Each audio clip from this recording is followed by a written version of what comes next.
You think you know this city. Venice. The city of love, right? Famous for its dreamy canals, gondolas drifting past ancient palaces, and art that looks like it came from another universe. But that's just the mask. Beneath the beauty, there was another Venice, a dangerous one. A place built on secrets and suspicion. A place where a single whisper could destroy your life. Where betrayal wasn't a crime, it was the system. This city didn't just fear enemies from abroad. No, Venice feared its own people. And it turned paranoia into an art form. See, during the Renaissance, Venice wasn't just a city. It was an empire. They called it the most serene republic, but it was more like a luxury fortress with ocean access. Its trading ships ruled the Mediterranean like Google runs the internet today. Spices, silk, gold, you name it, Venice owned it. And that made every king in Europe jealous. But with great riches comes a target. Outside forces wanted to steal what Venice had. Inside, the real danger was rebellion, conspiracies, power grabs. So the ruling elite, the richest families, built a system that could see everything and trust no one. They needed a weapon, not swords. Secrets. So they created something terrifying, the Council of Ten. Imagine a group so powerful, they could overrule the ruler himself.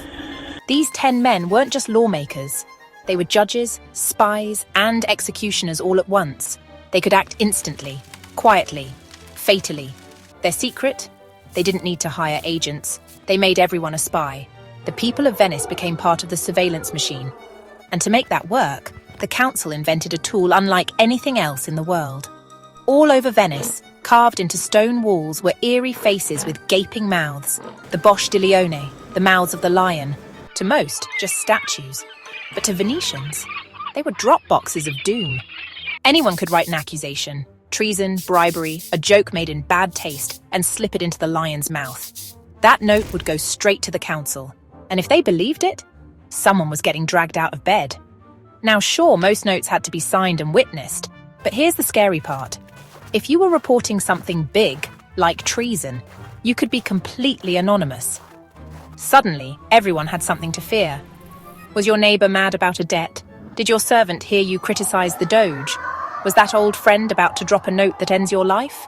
And they weren't ignored. Each letter was read, investigated, quietly. And when the council wanted answers, they sent in the Signori di Notte, the lords of the night. These were the city's shadow cops. They moved like ghosts, showed up without warning, inspected your life like forensic accountants with handcuffs. And if they found something suspicious, you were taken straight to the Doge's palace, where torture was completely legal. Venice had become a stage, and every citizen was an actor in a high-stakes drama of fear. But even as the government hunted whispers, the city's underworld was thriving. Smuggling, a daily job. Taxes were so brutal that sneaking goods past officials became a lifestyle. You could even hire assassins if you knew who to talk to. Prostitution? Fully legalized and managed. Some women gained power, others were thrown away. And inside the palace, the same corruption. Rich families bought influence. Government jobs were for sale. Even the Sacred Council of Ten. People said seats could be purchased with enough coin. Then came the Roman Inquisition. Not just watching your politics now, watching your beliefs. One wrong phrase about the church, one slip in a debate, and you could vanish like smoke. Want to know how bad it got? Take Jacopo Foscari, son of a doge. In 1445, he was accused of taking bribes. Secret tip. Arrested, tortured, exiled. Then he was accused again. Murder this time. Same result. Dragged back, tortured, exiled again. But it didn't end there. The council got so powerful, they forced his father, Doge Francesco Foscari, the literal leader of Venice for 34 years, to resign. His own father. No one was safe, not even royalty. A note in a lion's mouth could end everything.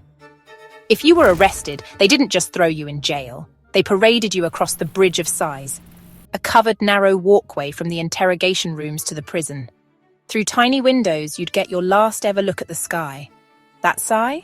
It wasn't poetic. It was pure despair. This wasn't a city of liars because the people were evil. It was a city of masks because survival depended on it. You learned to smile, to flatter, to pretend. You played your role in public, and in private, you kept your thoughts locked deep inside. One wrong move, one wrong sentence, someone else would play the hero at your trial. Is it any wonder that Venice's most famous celebration, the Carnival, is a party where everyone wears a mask? That wasn't escapism. That was everyday life in costume. Behind every smile was fear. Behind every wall, a listening ear. Even the people you loved might sell you out. But here's the wildest part. It worked.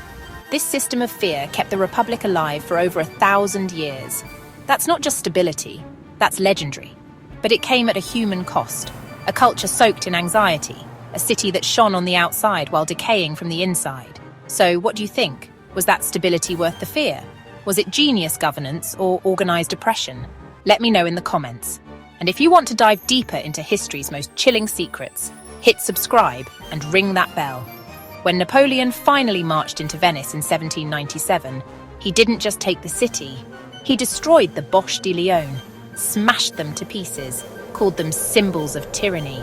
The Council of Ten vanished, the most serene republic ended, but the ghost of that system still floats through the canals. Venice teaches us that beauty and paranoia can coexist, that peace can be purchased with fear, and that even in the most magical cities, secrets don't stay buried forever.